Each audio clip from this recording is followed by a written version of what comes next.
are now watching the amazing Mets pregame show with your hosts, Rob and CP. Let's go Mets! Let's go Mets! Let's go Mets! Let's go Mets! What's up, Mets fans? Welcome back to the amazing Mets pregame show right here on both of our channels and on X. And OMG, what a night us Met fans had with Mark Vientos hitting that game-winning home run in the 10th inning to give the Mets the victory, get them to 8 in a row and 13 games over 500. That was probably the loudest I heard Citi Field in a very long time. All the credit goes out to Mark Vientos, all the stuff that he went through in this organization, never really getting a chance, basically behind Brett Beatty. It seemed like he was just lost in the minor leagues, comes up, does amazing things with the bat, and yesterday was the cherry on top. 2 home runs, just outstanding performance by Mark Vientos. Chris, how are you doing, buddy? And I know you enjoyed that post game last night. Yeah, the post game was awesome. Shout out to everybody that was a part of it. It popped off. I'm not sure why, I'm not sure how, but the post game popped off, and it seems like all of our streams are popping off when the Mets are starting to win, and everybody wants to talk about it. Listen, this is an exciting time, as I mentioned time and time again, for us Mets fans to sit here on stream, whether it's talking about it on camera with us or just interacting with everybody in the chat. It's a great time to be a Mets fan, and we are going to continue to talk about this team. Unfortunate news that we'll talk about with Jeff McNeil, but I do think the Mets can weather the storm, even though that's going to hurt a lot. The Mets can weather the storm. We'll talk about it. Bring a little bit positivity, because after that amazing win, that was kind of a gut punch. I talked about him getting hit on the wrist, and obviously he was going to go undergo diagnostic testings and MRIs and all that good stuff to see exactly what the extent of the damage was. We got the worst case scenario with him being out for the rest of the season. But at this point, you have to look at the next man up. This is kind of a similar theme for all of my teams, especially right with the New York Knicks and what they just went through this past season. It was always me on stream saying next man up mentality, and that's exactly what's going to have to happen here with the New York Mets late in September. But electric win. Talked about it on the post game. The progression from Mark Vientos, right? Not only from beginning of the season to end of the season, like you just said, Rob, but also his in-game at-bats, his ability to be flexible and adjustable depending on the situation. You saw two very different at-bats from Mark Vientos, both resulting in home runs. One was a first pitch home run in the first inning, right, to get the Mets on top 2-0. He attacks that first pitch. He's aggressive, and he doesn't miss his pitch if it's early in the count. Because what do I always say? You cannot, as a hitter, go down in the count consistently, because that's opening the door for the opposing pitcher to throw his whole breadbasket at you in terms of what he has to throw in his arsenal. And then also, in the last inning, it was an 8-pitch at-bat. He fouled off 3 to 4 pitches, extended the at-bat, worked the count. I believe, if I'm not mistaken, it was a 2-2 count, if I'm not mistaken, but doesn't matter. The night and day difference, right, of those two types of at-bats and still getting the same result is something that indicates to me that he is way ahead of his time in terms of being the mature hitter that the Mets need right now, especially, right, to fill in the void of guys being injured, and the latest injury being Jeff McNeil. So, like I said, electric win, a little bit of a gut punch, but I'm here to bring up and lift up the energy, because I think the Mets will weather the storm, and I think they'll be okay. Yeah, absolutely. The obvious choice is Jose Iglesias is going to replace Jeff McNeil on the regular now. He's going to be the starting second baseman. And now we're going to start talking about who do the Mets bring up to replace that roster spot going forward. I know people are going to bring up Luisangel Acuna. I don't think that's going to happen unless he's going to play every day. It's just what I think you're on mute, buddy. No, I was just agreeing with you. I was just agreeing with you that I don't think it's going to be Luisangel Acuna. I don't think so. Yeah, knowing that Iglesias is going to get all the playing time, it doesn't make sense to put Acuna on the bench.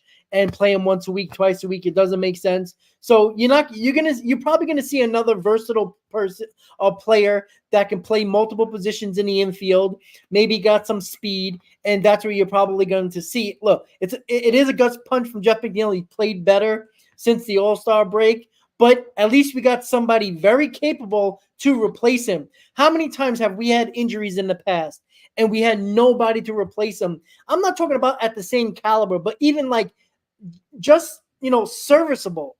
Now we seem like we have those options that are actually good, if not better. And you know what?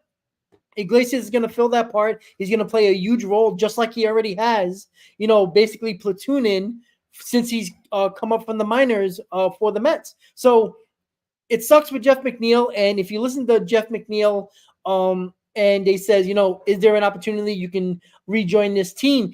Jeff McNeil was like, yeah. He goes, if I rejoin this team, that means the Mets are really deep in October. And he smirked when he said that. So the only chance that Jeff McNeil be back on this Mets team is if the Mets are probably in the NLC, deep in the NLCS or World Series. That's probably the only way we'll see him, because a fractured wrist, obviously it's not, most likely not surgery. It's going to be just healing and rest. 4 to 6 weeks. So if you do the math, it's October.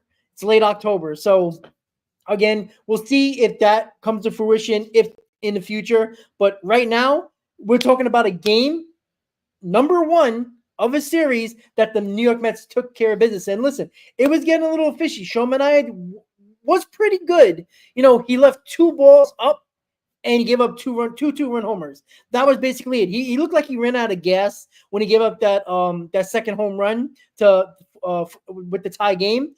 And CJ Friedel, yep. Yeah, I some people were a little upset that Mendoza didn't take him out. I'm not taking him out in that spot. You had a lefty on the mound, and you had a lefty at the plate, and Shohei is your best pitcher. You're not going to take a guy out like that. He's basically your ace. You're not taking him out for Reed Garrett. I understand Reed Garrett, had a big inning himself, but you got to give Minaya the ball in that spot. The guy just hit a mistake. What do it is what it is, right? Minaya is allowed to have a game like that. He didn't pitch bad. I think he had 9 strikeouts. So he had a really good game. He could have unraveled, but he didn't. And look, he didn't have his best stuff, but he still managed to keep the game in hand. The Mets, he never gave up the lead.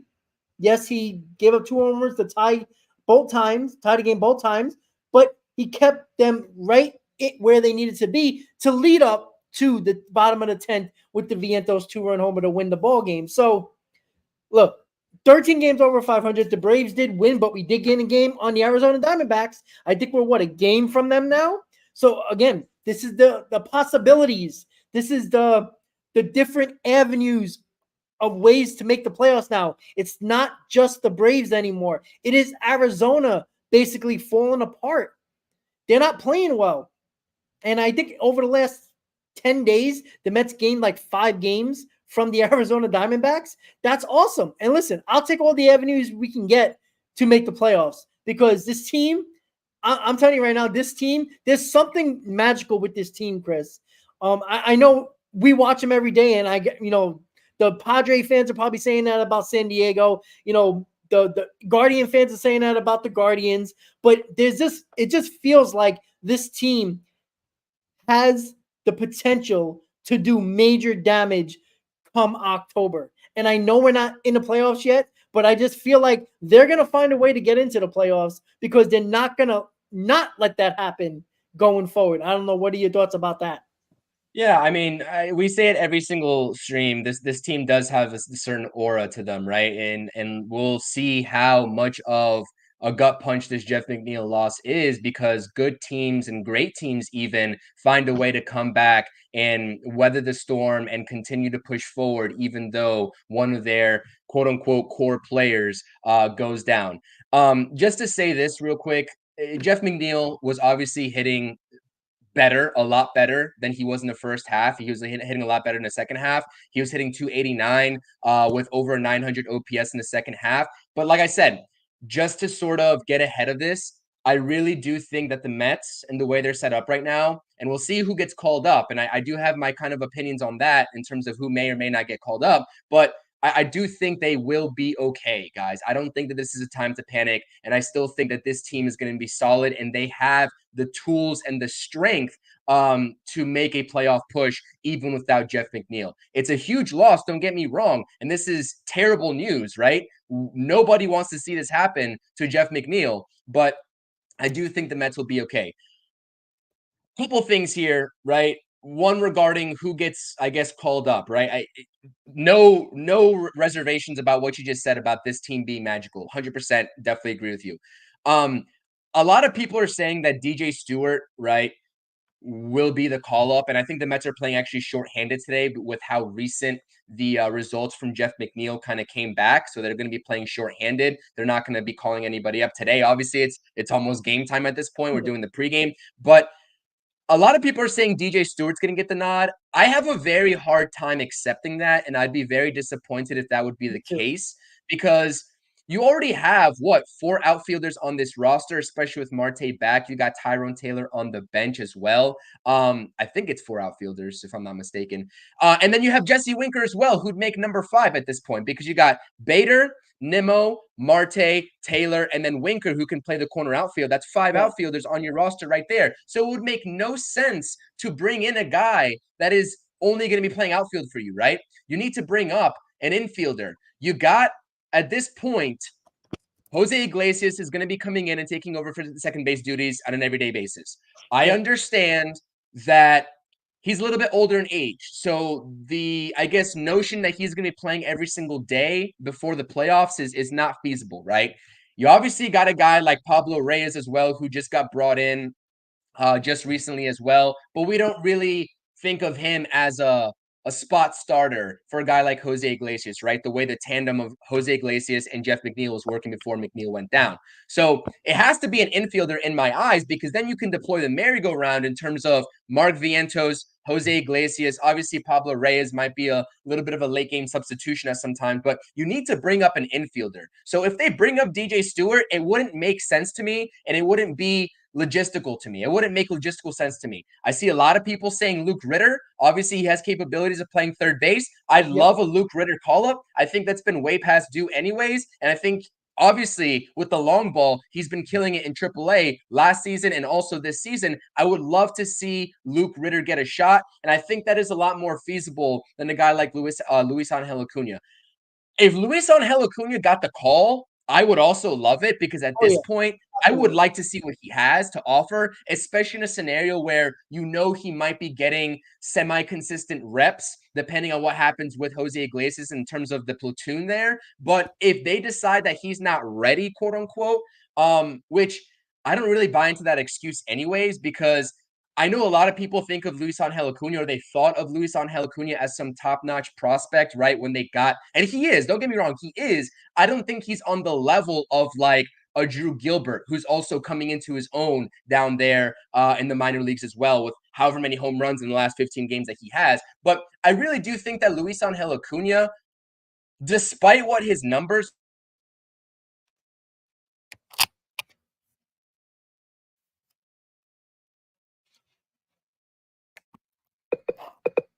Chris, I don't think I can hear you. I'm sorry. Hold on 1 second. Nope, nothing. Oh, there you go. There you go. Yeah, you go. All right. What did you hear? Where did I leave off at? I heard Ritter, and then I heard a little bit more about Acuna. You liking Acuna a lot? You would be okay with that, and then it cut out. So sorry about that. I apologize about that. So technical difficulties on this Saturday. Don't you love it? What I was saying though is that I think I would love to give Luke Ritter a shot, and I don't really buy into the fact that Luis Angel Acuna, quote unquote, isn't ready. So therefore, I would like to see Luis Angel Acuna as well. But at this point, between Luke Ritter and Luis Angel Acuna, you really can't go wrong at this moment. They're not going to be getting, right, premier reps. That's going to be Jose Iglesias and Mark Vientos, right? They're going to be getting probably spot starts. And at this point, obviously, when Luis Angel Acuna got brought into this organization, everybody was like, oh, he's a top 3 prospect in the Mets farm system. That has proven to be not true at this point. So obviously, he's still a top 10 prospect, but why not just give him a shot to see what he does? That's my thinking at this point, right? That's my thinking. I don't think it's likely, but I will say though, Luke Ritter, Luis Angel Acuna, top 2 in my eyes in terms of who I want to see, but it cannot be DJ Stewart. You heard the part where I said the outfielders is already crowded on this roster, right? You heard that part. I heard that part. Okay. Yes. It would make no sense to bring up DJ Stewart whatsoever at all. Like, So, and it wouldn't bring it. As much as I like Drew Gilbert as well, and I think that he's also probably ready as well. It doesn't make sense. It wouldn't make sense to bring him up either. Yeah, So yeah. it's just like a logistical thing. Yeah, exactly. You know what? You know what's funny, right? You brought up Luke Ritter, and I had it ready to go, ready to talk about it before you brought him up. I had it all ready to go. So 100%. That was the first guy I thought of, other than Pablo Reyes or something like that. I saw Luke Ritter. I'm like, you know what? That's a great idea. The guy has tremendous amount of power, 26 home runs, 88 RBIs, 262. He's playing extremely well in AAA. He can play second. He can play third. Basically what you want right now for this team, because McNeil can play third in an emergency. He can play second base.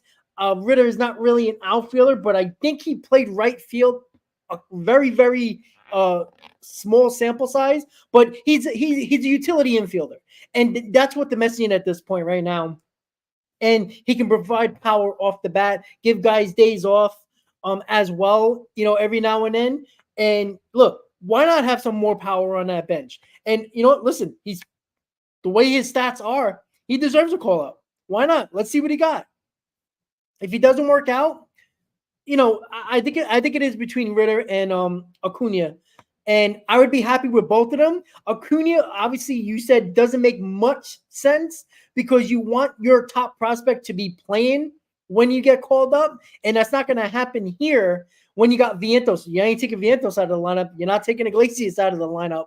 And you're definitely not taking Lindor out of the lineup. So where is he going to play except for maybe once or twice a week? But that also, to just cut you off for a second, I apologize. But that also, so like Jose Iglesias is not some young in his prime type of player right now, right? He's still a little bit on the older side. So I'm kind of weary in terms of how often the Mets are going to give Jose Iglesias off days. And if Jose Iglesias somehow goes down because of wear and tear and they keep on like trying to work him, that's going to be very bad news as well. I understand the Mets are kind of in between a rock and a hard place right now with the infield in terms of distribution of playing time, especially with Jeff McNeil being out now. But I think that you got to at least preserve the legs of Jose Iglesias somewhat. So I'm very curious, no matter who it is that gets called up, how often they'll be making a spot start for Jose Iglesias, just given Jose Iglesias' age and how much he's played since he's been called up this season. Yeah, you know what? Maybe it's going to be Acuna then. You know what I'm saying? It might just be Luis Angel Acuna, only because I'm trying to look at something right now. And that's the avenue. That's exactly why I was saying Luis Angel Acuna. Like, I know that people are saying he isn't ready, but if the Mets don't view Jose Iglesias as an everyday, like, obviously he's going to be an everyday starter, but you have to give him an off day in between, right? So what other second baseman are you going to throw out there? I'm pretty sure nobody wants to see Pablo Reyes make that spot start because he's a second baseman. Obviously, he's had some connections, I'm pretty sure, with David Stearns, but I would much rather see Luis Acuna than Pablo Reyes. I'm sure everyone would. So that's kind of my thought process with that. Well, the thought process of David Stearns, what is he looking for as a Jeff McNeil replacement on the roster? Is he looking to fill that Jeff McNeil role where a guy that can play multiple positions on the regular, like Jeff McNeil was doing, or is he going to replace his roster spot with speed and versatility when it comes to pinch running, maybe a spot start here and there? But I think that you can have more of an impact with Ritter or Acuna, in my opinion. And we'll see. It's probably going to be, I'm assuming they're going to not do anything until tomorrow, make that roster move, because they're playing with a man down today. So I would think the move will be tomorrow, and I'd be really shocked. Like, I'm going to be looking at the minor league games and seeing who's not in the lineup for Syracuse tonight and tomorrow, because then you really get an idea of who's going to be called up, and especially the Mets are at home. You would think they would want to make that move quickly because you're heading to Toronto after the game tomorrow. So you would think they would want to make that quickly. So even though Syracuse is kind of closer to Toronto, but you know what I'm saying. But I think it's going to be Ritter or Acuna. If it's DJ Stewart, I mean, DJ Stewart must got like a naked picture of David Stearns or something, because I don't know, man, because it would make no sense. Why carry 6 outfielders? That makes no sense whatsoever. Stewart can't play the infield. I mean, he could, kind of play first base, but you're not playing DJ Stewart over Alonso. So, like, This comment right here by M Easy is golden, and this is exactly what I've been trying to say in terms of why I would actually like to see Luis Angel Acuna be the guy. I'm skeptical about him being the guy in terms of the Mets thought process and their kind of just their thinking towards this, but Acuna has more opportunities to play with McNeil out. Factual. There are games where you play Acuna at second and Iglesias at third. Factual. And then when you want to give also, in turn, Jose Iglesias a day off, you'll play Acuna at second and you'll play Vientos at third as well. Like, that is a comfortable merry-go-round for me. And obviously, you don't really want to see Luis Angel Acuna play third. You're much more comfortable with him coming up and playing second base with this kind of like rash call-up. But I would love that merry-go-round. Obviously, I think defensively, I'd like it more. But offensively, as you said, if you want to maximize the offensive potential with that quote-unquote merry-go-round, you'd call up Luke Ritter. I don't think Luke Ritter knows how to play second base, though. So that doesn't solve the issue of Jose Iglesias getting his days off, like I said, with the age. So, well, you know what's funny about that? If you're looking at Ritter's minor league page, a stat line, they have him as a second baseman. how many games has he played there so far this season? I gotta search for that, but I'm very curious. Let me see. I came onto this stream, right? I came back home and I popped onto this stream right beforehand. I saw the notification that Jeff McNeil's out for the season, and I was like, oh boy. I was like, this has to be a talking point. But I haven't even looked at in terms of I looked at Luke Ritter's offensive numbers, but I don't really know whether he's playing second base or third base or where he's playing in terms of distribution. So he's played 26 games at third base, 27 in left, and also DH'd, and played second base and first base. How many games at second base though? 19. Okay. And 26 in third, 27 in left, 14 at DH, 41 at first base. So he can play every infield position except for shortstop. I mean, he played shortstop last year one time. So he's very super utility. Super utility. So again, it's probably going to be Ritter. It's probably not going to be Acuna. Again, either one is a good option, but it has to be one of those. If it's not one of those, like, I know the Pablo Reyes is probably like the safe choice, I guess, but wouldn't you want an extra impact type of player on the bench that is similar to Jeff McNeil, if not better? And Luis Angel Acuna and Ritter have more power than Jeff McNeil. Acuna got the speed. Obviously, Acuna can play third and second. Ritter plays everywhere. So it's going to be very interesting to Isn't Pablo Reyes already on the roster, though? I thought he was the actual September call-up. Didn't they send him down? Oh, wait, maybe they didn't. See, this September call-ups just screwed me up with the roster. Let me check. I didn't see what the corresponding move was. I know DJ Stewart got sent down when JD Martinez got up on off the paternity list here recently, but I looked on Fangraphs before this stream started, and they still had Pablo Reyes on the actual roster, the 27-man roster. So if he's already on there, then they already have that covered. But still, I don't think you can go with another outfielder. So okay, right now, yeah, Reyes is on the roster. He's on the roster, right? Yeah. So it's got to be Ritter or Acuna. If it's DJ Stewart, it absolutely makes no sense. It would really make no sense. That's just that would be a bad call for by Stearns, in my opinion. So yeah, I don't, like I said, now I'm like, I can't wait for the call up. Like, I can't wait for the roster move. Obviously, it's gonna happen tomorrow, most likely in the morning, or even tonight after the game, just so we can they can get him here in time before they head off to Toronto. So, it's going to be interesting. It sucks that Jeff McNeil's not here, but we have quality options that deserve to be up here. Like, they've been playing well enough from Ritter and Acuna, I'm talking about, that deserve a call-up. And maybe one of these guys are lightning in a bottle, right? Because they replace McNeil on the roster, they're playoff eligible as long as they're on the 40 man.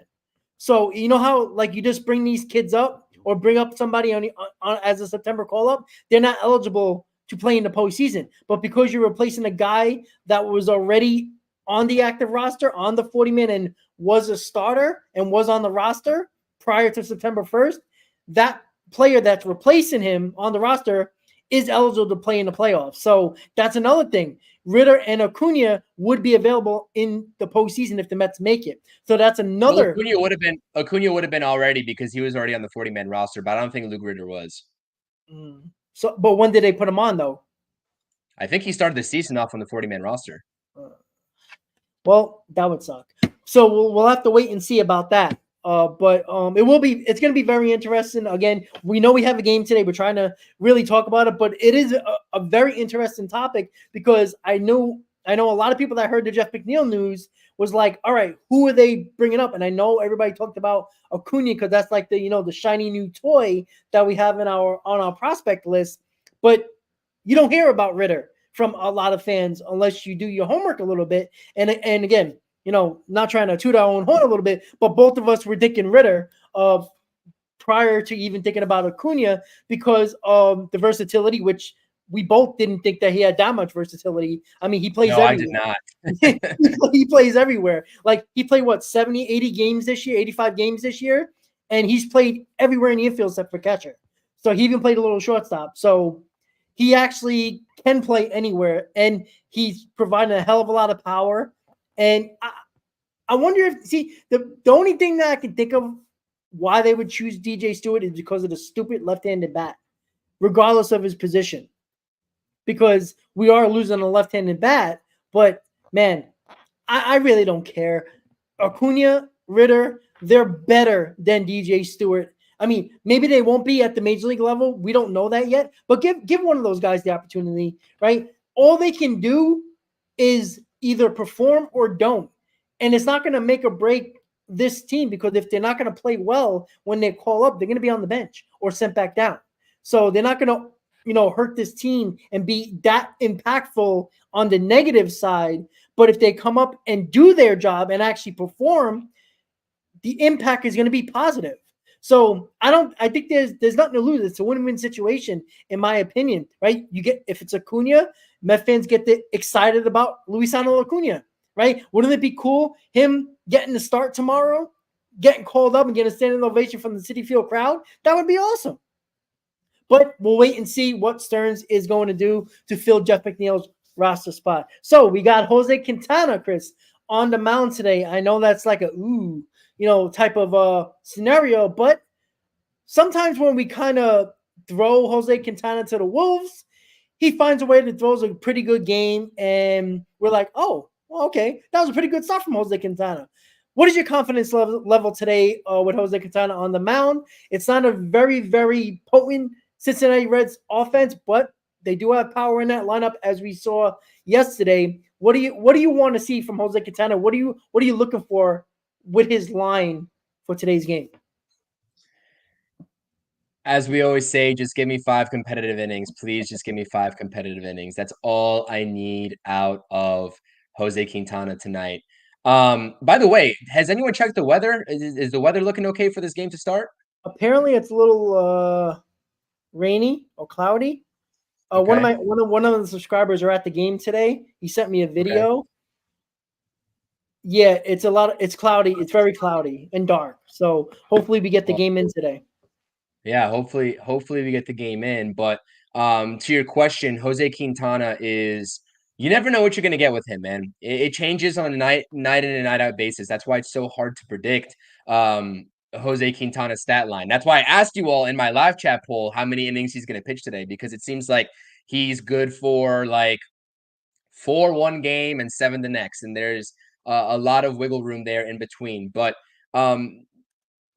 I'm weary because we saw what happened to Sean Manaea yesterday, and that's one of my points that I was going to make while we were talking about the whole Sean Manaea start from last night, is that he pitched very well. Very well.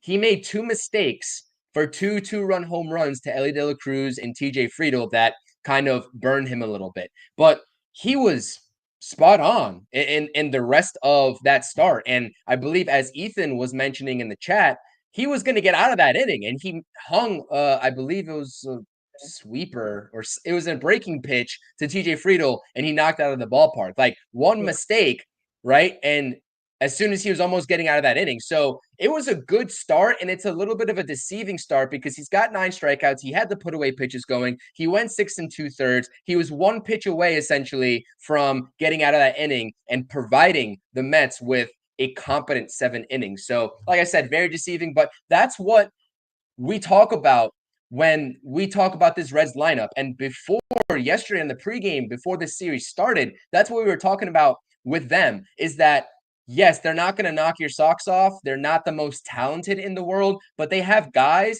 that can produce runs, and they will take advantage of mistakes if you hang pitches to them. And that's exactly what they did to Sean Manaea last night for their 4 runs. So that's kind of where my confidence level with Jose Quintana dwindles, but you would hope that Jose Quintana knows what's at stake, right? You would hope that he's able to bring out his veteran savvy, because I know we've had conversations this whole season surrounding Jose Quintana, and you have liked him in the past because he does have that veteran experience, and I don't like him as much because he's inconsistent. Hopefully he finds more consistency here over the stretch in this long haul, because the Mets are going to need him, right? As soon as Paul Blackburn comes back, Tyler McGill presumably gets the boot, and Jose Quintana is still here. So at this point, you got to ride with the guy, and you just hope that he's able to provide you 5 quality innings, right? We're not asking for perfection. We're not asking him to give up 0 runs. That's not feasible. We're asking him to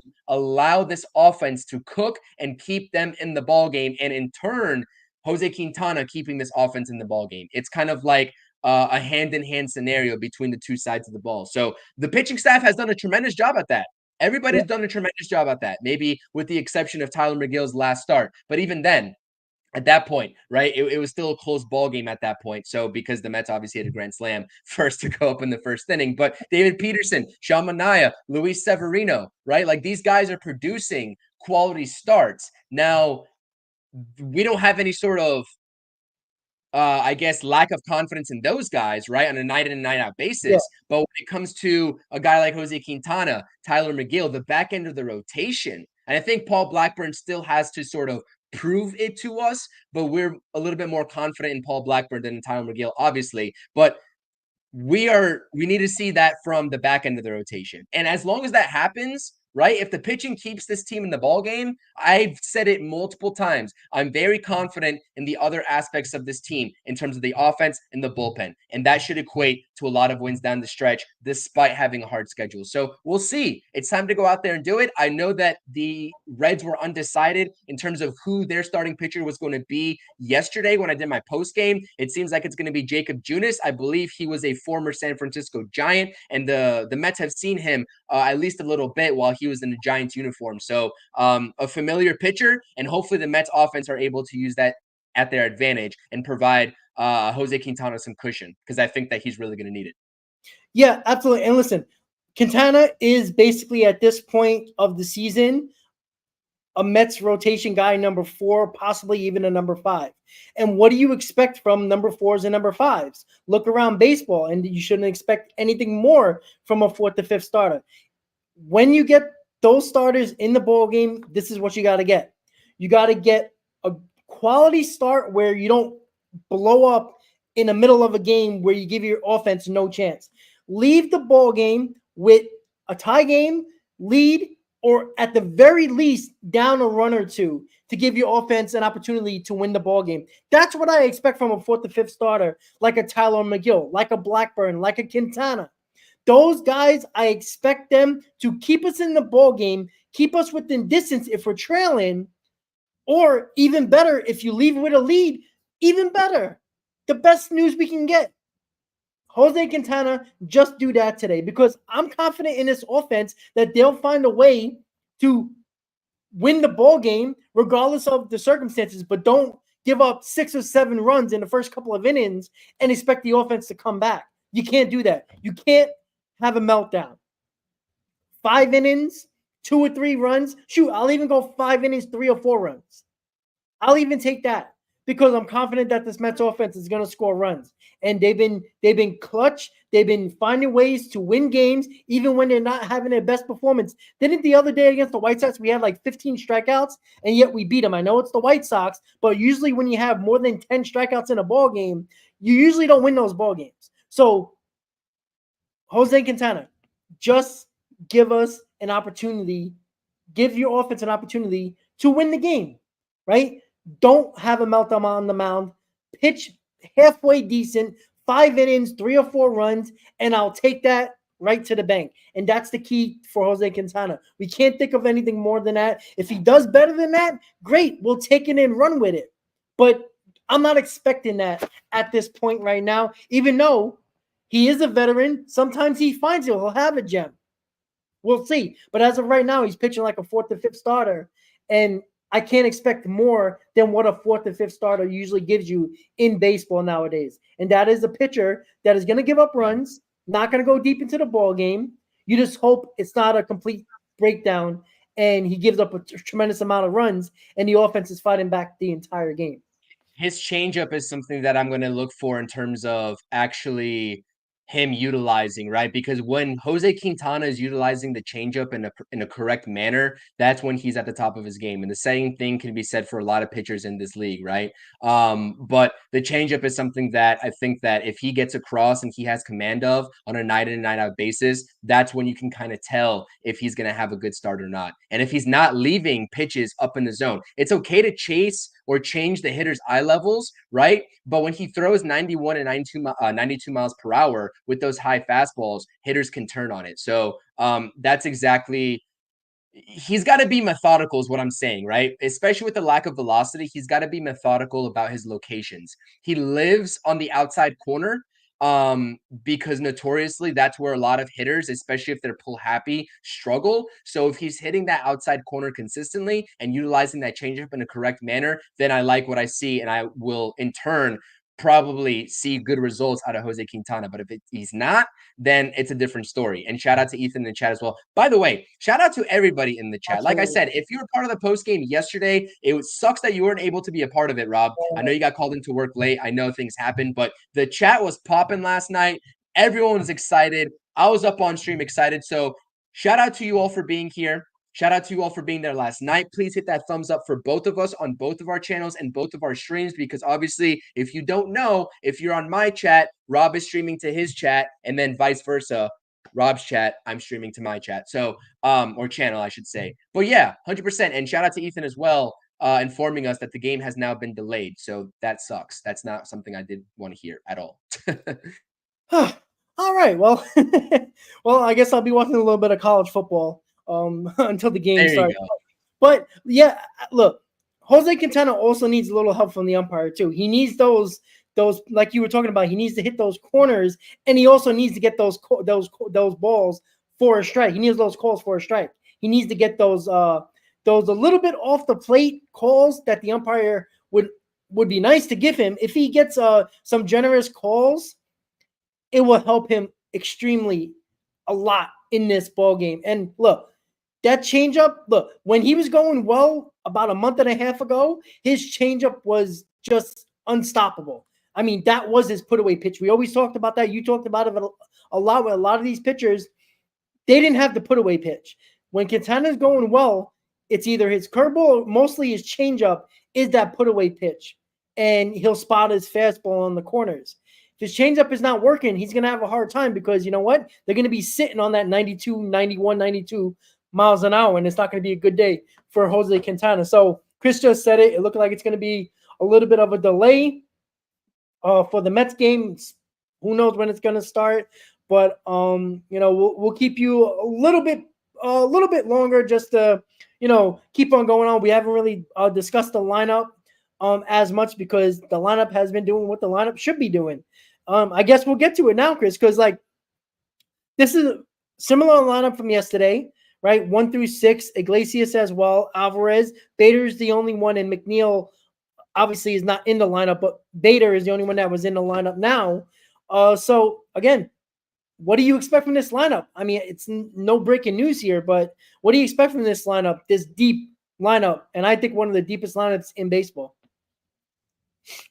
I'm expecting them to put runs on the board. I love, like we mentioned yesterday, about JD Martinez and the flexibility that this lineup now has in terms of putting JD Martinez lower in the order, right? JD Martinez is having, to his standard, I think it would be fair to say, a subpar year. But even with what he's producing, it's been pretty good. It's been pretty beneficial for the Mets, right? You're talking about a 250 average just around with about 16 home runs. He's going to get to probably 20 if I had to imagine, or close to it, which is great. And he's got about 65 RBIs. I would imagine he's going to end with like maybe 70, 75 RBIs when the season is all said and done. And that's not the production that he had last season, but that's some production that I would take all day long in terms of being a supplemental piece to the rest of the guys in the lineup. And you have the flexibility of moving him down with the way that Mark Vientos is playing now. One thing is for sure, and two things are for certain. Pete Alonso needs to get his head out of his ass, right? I'm so sorry. I want to give Pete Alonso praise and props, and he has been, I guess, hitting the long ball a little bit more frequently recently, and that is always going to be present with Pete Alonso. But some of the at-bats, again, on a consistent basis, and yesterday was more of the same, it just does not look good. It does not look good. And it looks like he's guessing, he's chasing. Ron Darling himself, right, on the broadcast, even said, the main reason why Pete Alonso is struggling right now is that opposing pitchers know for a fact that they can get him to chase out of the zone, whether it's with a fastball up and out of the zone or whether it's with the slider. And it's a shame that he has set that precedent, because these opposing pitchers, if they know that they can just change the eye level, throw him a high fastball, and even if he lays off of it, come back with something soft on the outer third of the plate, maybe even 2 or 3 inches off the plate, and that he will swing at it if he's got 2 strikes because he's up there trying to protect. Yeah. Not good. Not good.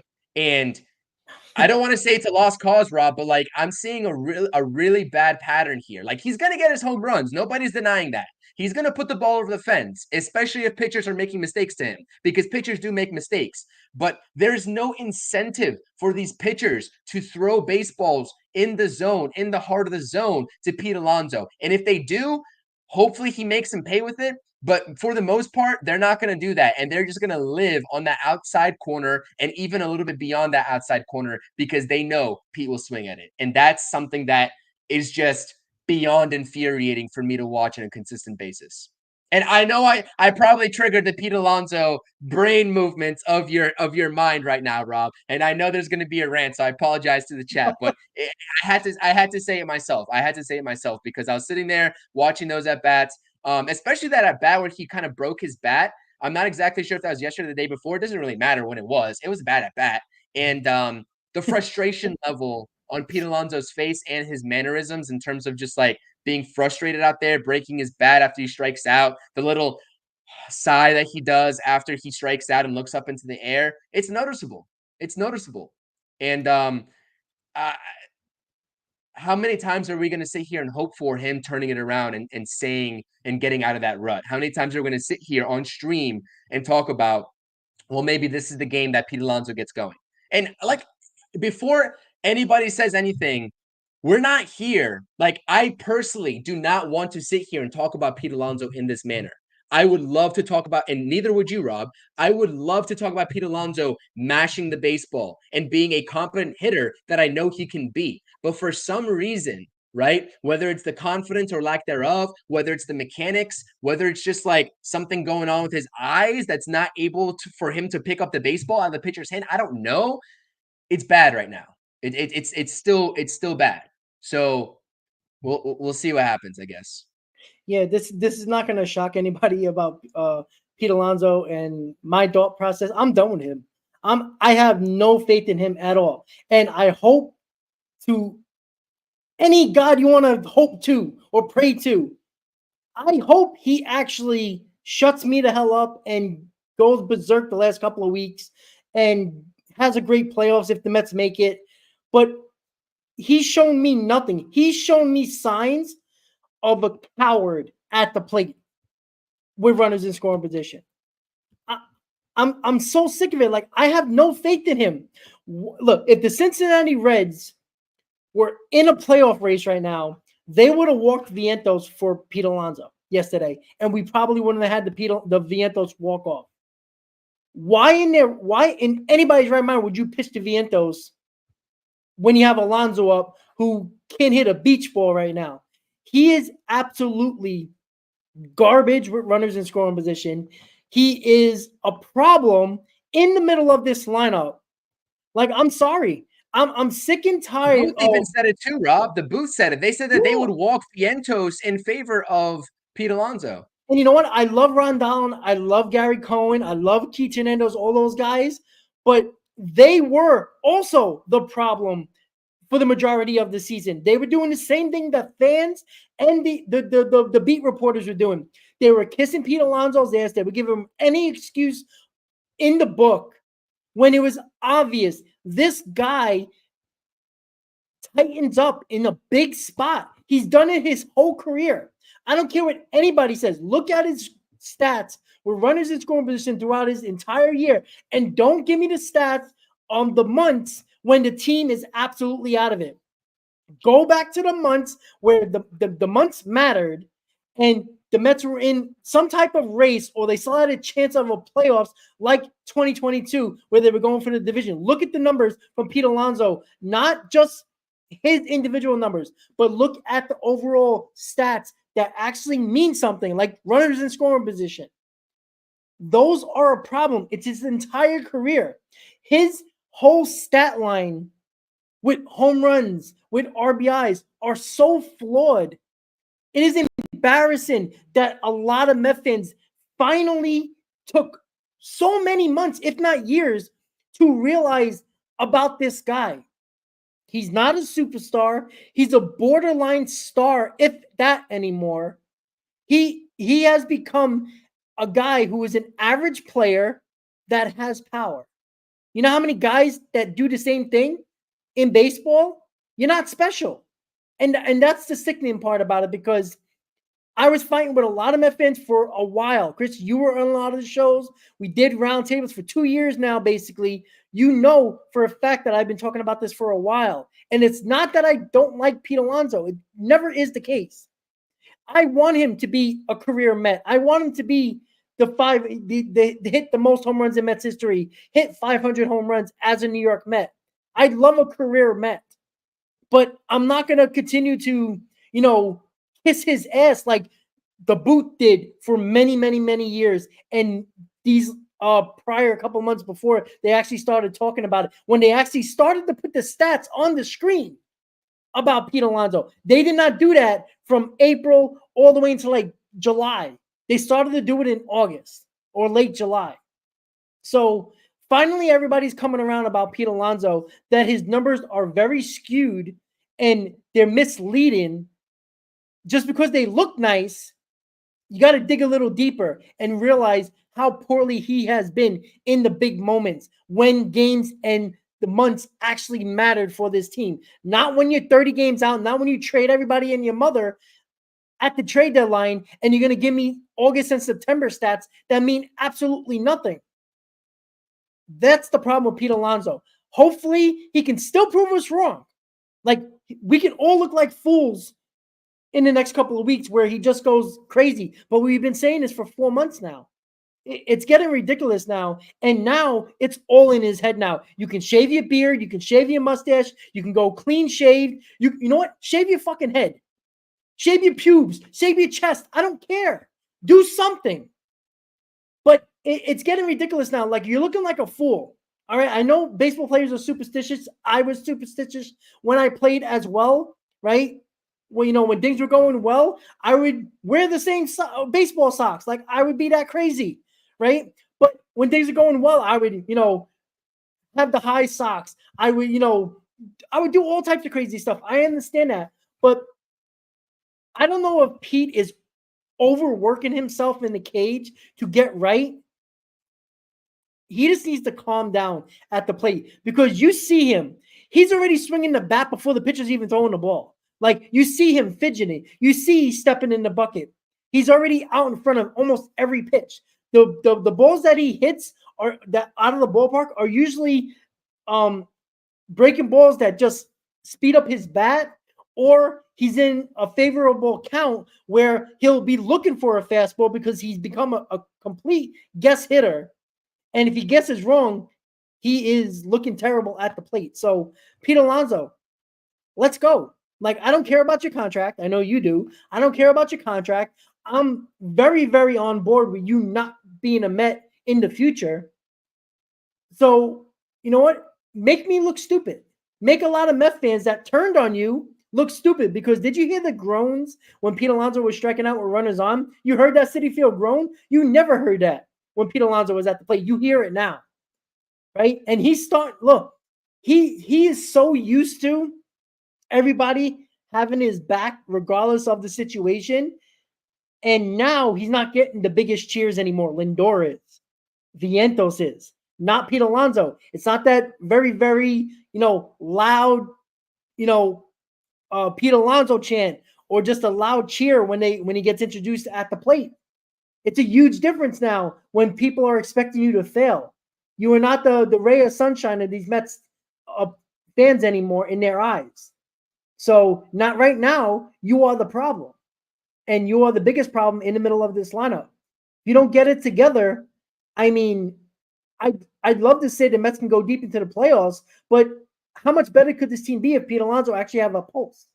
Like, it's frustrating. And that's the frustrating thing about it too. And I know that, and like, we are not naive to the fact that, and I just want to make this very clear to everybody that's listening here in the chat. Like, we are not naive to the fact that there's other guys in this lineup struggling, right? Yeah. Alvarez is struggling. Bader, for the most part, recently, he's had a good season, a very good season, more than I expected him to have. But recently, he has been struggling. But look at where those guys are in the lineup. And you can even say JD Martinez has been struggling too, because he's had some pretty awful swings. But look at where those guys are in the lineup, particularly Alvarez and Bader versus where Pete Alonso is. There's a handful of times, especially in the last couple of games, where Pete Alonso, his number was up, and there was opportunities for him to drive runs in. I'm not even talking about, right, a runner in scoring position with 2 outs, because that's like a clutch stat right there. He's also horrible at it, and the numbers reflect that this year and last year. But just runner in scoring position, less than 2 outs. We're talking about less than 2 outs, right? And he can't even come through. So it's starting to become a very bad pattern. And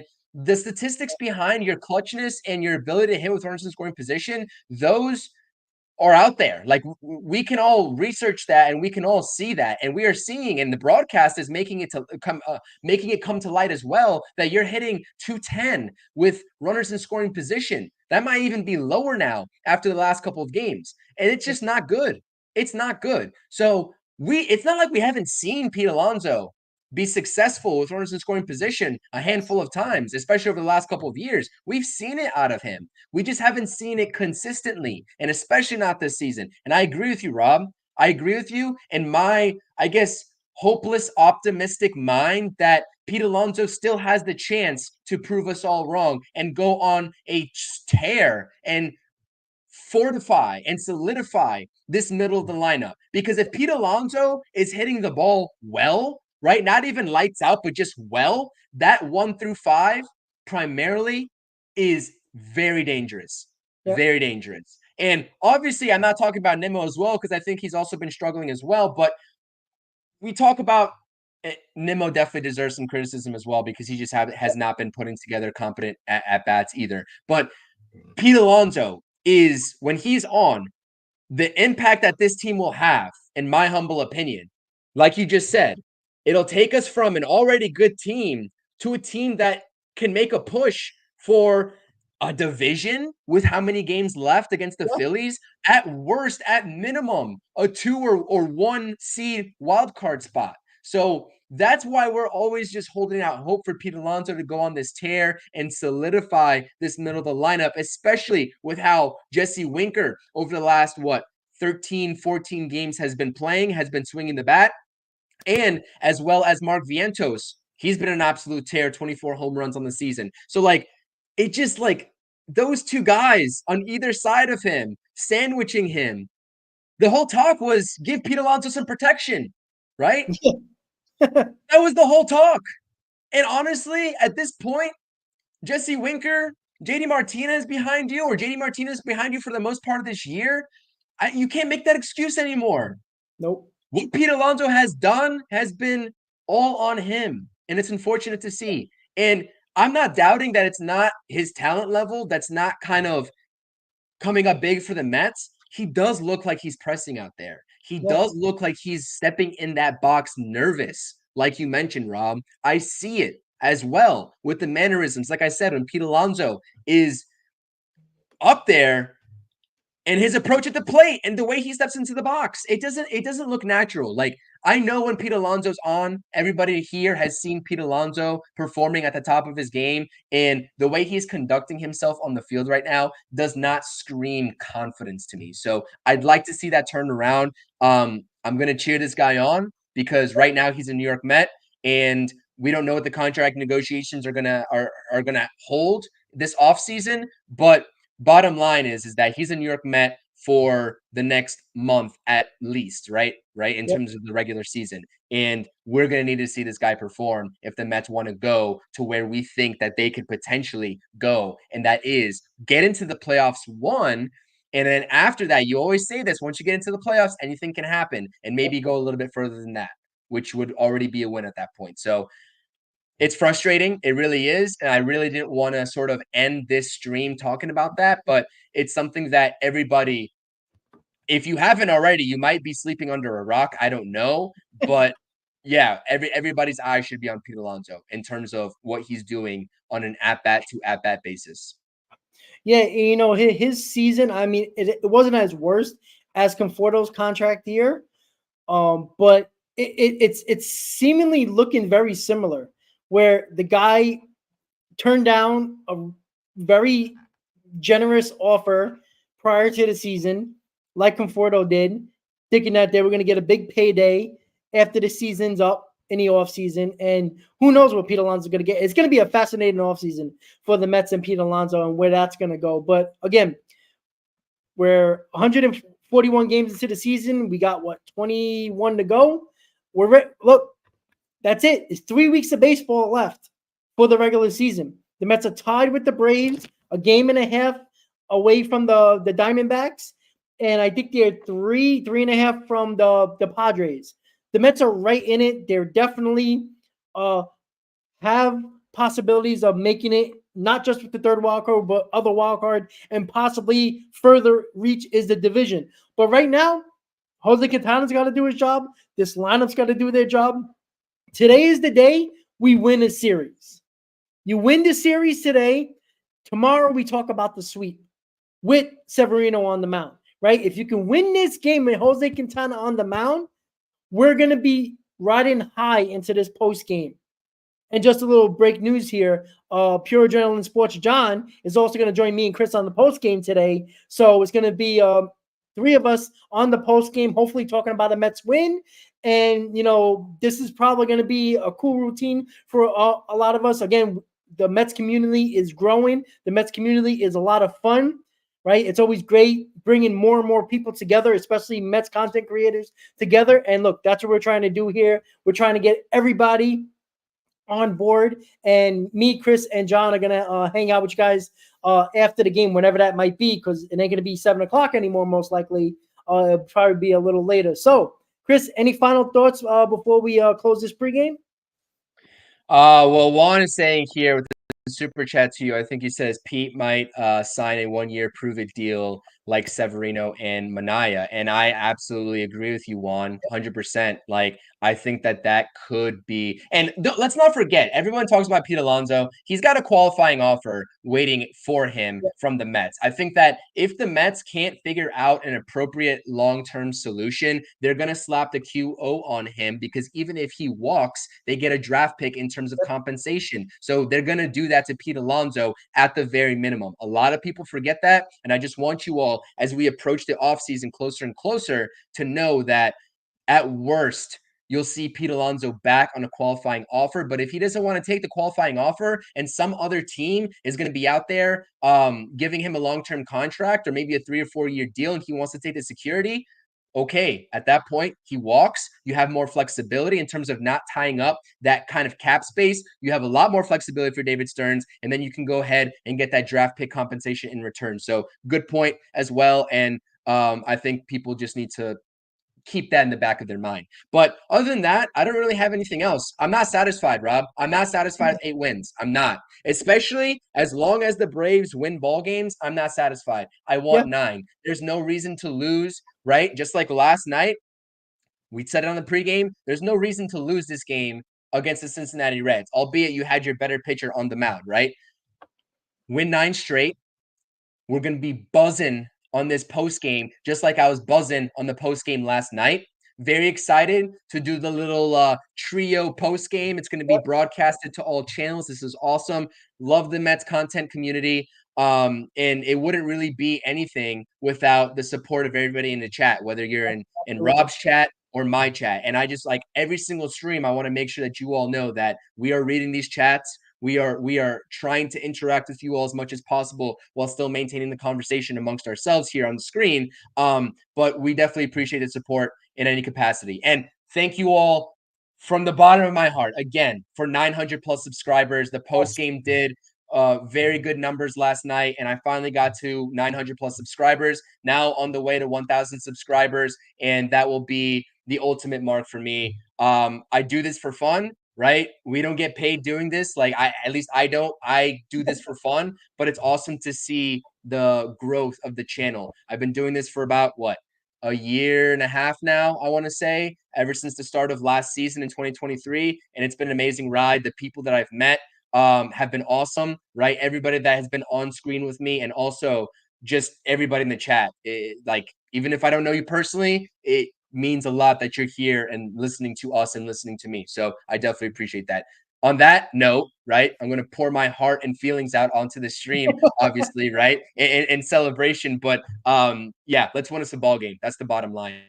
Yeah, absolutely. So congratulations to 900, and now you're on the road to 1K. And listen, I know the struggle. I know it's a lot of work. People don't realize how much work goes into it prior to the stream. You know, it takes a lot of time out of the day to do these backgrounds, do these streams, set them up and all that stuff. It's not easy. So I do appreciate where Chris is coming from, because I was there not even 2.5 years ago. So I completely understand what he's going through. It's a grind. It's a grind. And Chris Goodwin is saying, where was the post game last night? It was on my channel. So like I said, if you guys do not subscribe to me at CPNY Sports, subscribe to me. And if Rob's ever not available, if John from Pure Adrenaline Sports is ever not available, I'll probably do a solo post game. And that's exactly what happened last night, because Rob got called elsewhere. So make sure you hit that subscribe button as always, because I got you guys covered if anybody else can't, and vice versa. If I can't, if I'm on vacation or whatever, if I'm not here, Rob will do a post game without me as well. So that's kind of like the working I guess dynamic between us. Yeah. What I should have done, I should have never dropped my stream, because I think what happened was people just thought there wasn't a post game if they weren't subscribed to you. Right. So from now on, even if we're not available, we should leave it on. We should actually put it on our channels as well, just so everybody knows where we can find it. Because if I'm the only one there, or you're the only one there, and it's on both channels, you can tell everybody to go on the channel that the person's actually speaking. So it would be easier to interact, and actually people who are not subscribers could pop onto that channel. So we'll do that from now on, because it was my fault, because I got called into work earlier than expected, and I just deleted the stream, and it kind of made a decent amount of people from my stream didn't even realize there was a post game. So that's on me, not on Chris. He had a hell of a post game yesterday. Chris, I'm sorry you missed it, but make sure you subscribe to Chris as well, because again, we're going to be doing a lot of these shows, especially in September, and hopefully a lot with John as well. So again, guys, Let's get a win. Let's get another series win. Let's go to 14 games over 500, and 9-game winning streak is on the table today whenever this game gets started. We will be doing a post game, me, Chris, and John, whenever this game is over. Hopefully it ain't 11 o'clock at night, but we'll be there. I promise you that. So with that said, guys, everybody, thank you for tuning in to another amazing Mets pregame show. Enjoy your day. Enjoy the Mets baseball when it starts. Let's go Mets. Let's go for 9 in a row, guys. See you later tonight. Go Mets.